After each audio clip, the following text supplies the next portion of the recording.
let's turn now to our friend House Speaker Nancy Pelosi. It turns out there may well be an interesting clash in front of her, a political clash. Midterm elections not that far away, and Democrats know they are at their most vulnerable, and the House Speaker is certainly no different. Her 8th district seat will be up for grabs this November, an extraordinarily liberal district. One of her potential opponents is John Dennis. He's a businessman, and he, too, is fed up with the direction that this country is headed in.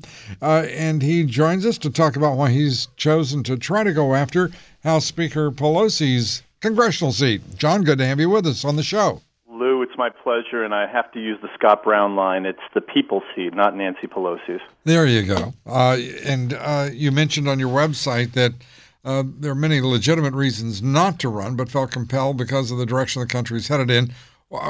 What most disturbs you about the Speaker's leadership and her service?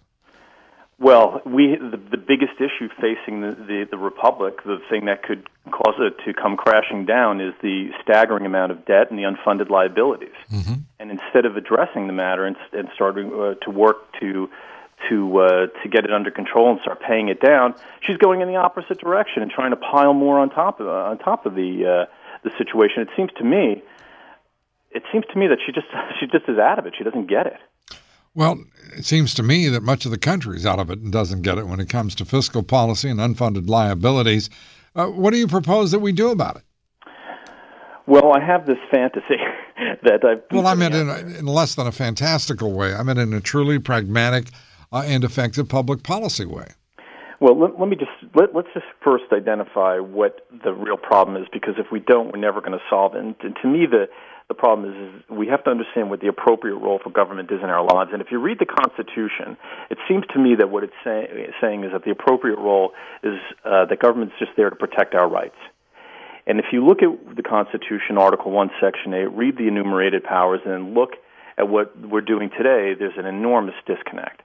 So what I propose is we've got to start respecting the Constitution across the board and start working our way back towards it. Now, is it going to happen overnight? No. But if we start paying attention and respect to the Constitution, I think we can start working in the right direction. Okay. Now, that sounded to me, frankly, like a little political ease, if I may say that, John. Look at me. I'm first time running for office, and I've already shamelessly moved into that kind of language. Okay, so you wanted me to be specific? No, I just want you to be straightforward with me. Do you remember the question I asked? Yeah. What are we going to do? Yeah. Start cutting spending. All right, we start cutting spending. Where? Why cut spending? I said where? Cut the Department of Education. Without compunction, I'd cut that one tomorrow. All right. Department of Commerce. Let's start working that whittle that down to the bone.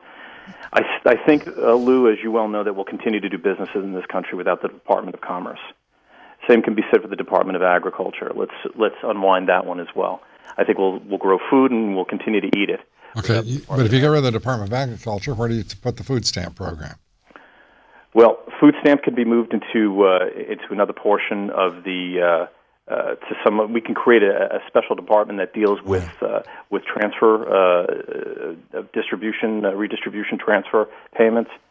But the thing that people most think about is the USDA and the protection of the food chain, and I think that can be actually handled quite nicely by the private sector. You believe that the safety of our food chain can be handled by the private sector. You're talking about the Western Growers Association? You got to be kidding me. Oh, come on. Lou, you no. You come on. You come on. No, excuse me, John Dennis. Finish my point. No, you're not going to set the rules. I will, if you don't mind. I ask a question, you answer it. You don't tell me, come on. On this broadcast, that's not exactly the way to finish the broadcast in style. So would you like to finish the broadcast in style? I'd love to, and I would. Okay, then don't play games with me. Let's talk about a specific example then. Well, let's talk about this example, okay? The private agriculture sector providing, taking responsibility for the safety of the food chain. For Christ's sake, do you think that the USDA is doing a good job in that area right now? With all the food scandals and food poisoning scandals we've had over the last couple of years, right? Look, we have the underwriters' labs. You've got a great habit. You've got one that approximates that of the president. This business of come on and look, I find it irritating, but go ahead. Fair enough, and forgive me if it's coming across stridently. My apologies. I guess what I'm trying to get across is that Underwriter Labs gives a private stamp of approval to every electrical product that's sold in this country. It's private, and I think we can apply that same system. And in fact, the market forces will create that system if it's left if the government gets out of the food stamping business. Do you think there should be a country of origin stamp on all the food sold in this country? Sure, why not? Sure. All right. And where else are we going to cut? We've gotten rid of education. The USDA you got rid of, but you moved a big program, the biggest program, in fact, to another department, which you may want to create. You've been a business guy. You know what's involved here. Where in the world are we going to find stimulation for this economy?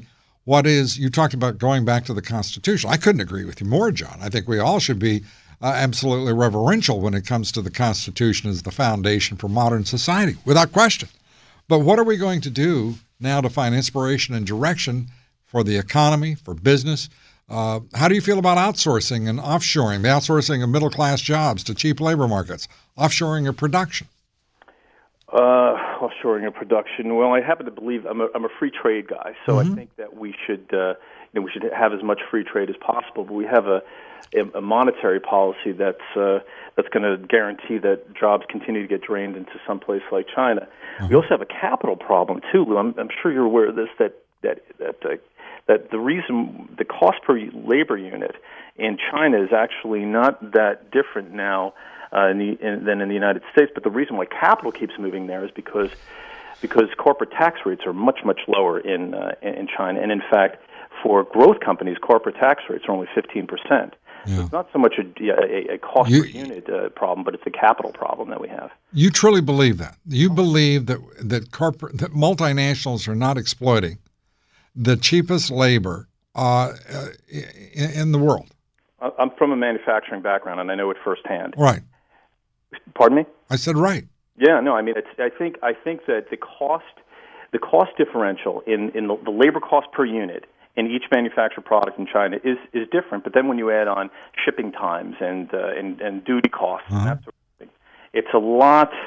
It's not as compelling a reason to be in China as possible. But the reason why the growth is there is because we are not we are chaining our companies, particularly our growth companies. We have mid-30 tax rates on companies that are starved for cash, whereas theirs are taxed at 15%, and they can reinvest that money into growing jobs. All right. Well, John, I wish you a lot of luck. Come back. We'll talk some more, and we'll work on look and come on, and we'll have some fun. I'm caught up in the moment. So hey, go for it. I love it. Thank you, sir. Thanks, John Dennis.